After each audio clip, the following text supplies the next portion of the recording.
Masyadong araw pong dikit yung 12-11 na bilangan po ng mayorya at minorya doon sa may Senado para tuluyang mawala yung usapin ng kudeta o pagpapalit ng liderato sa Senado.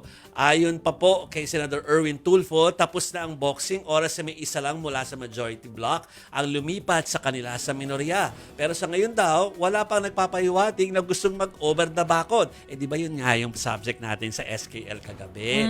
Merong paraan para maiba yan. At hindi yan tungkol sa may tatawid, kundi may mawawala. Ayun, Okay. kung makakasuhan o hindi.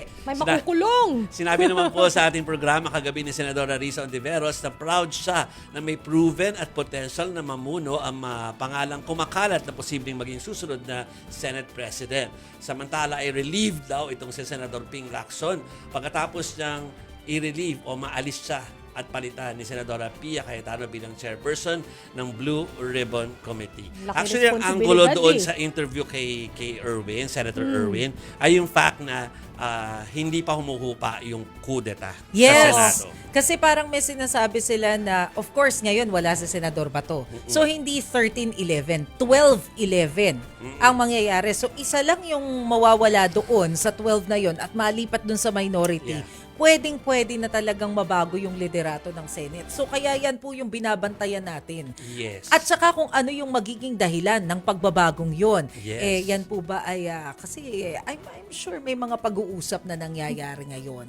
Hindi natatapos yung mga pag-uusap na yan. Kasi parang ang diplomatic nung sagot ni Senadora Risa sa ating kagabi. As always, diplomatic papaano kung merong isang gustong tumawid pero merong kaso tungkol sa Oo. flood control? Kasi may mga purists. Oo. So yung mga, kung meron, kasi sinasabi, base doon sa mga sources doon sa loob ng minorya, sinasabi nila na talagang merong mga purists doon na no. Kung meron kang kaso, lalo na kung ang gagamitin mong pang trade yaan, hindi. Oo. Pero kahapon sinabi nila, parang napapag-uusapan namin. So ganun siya.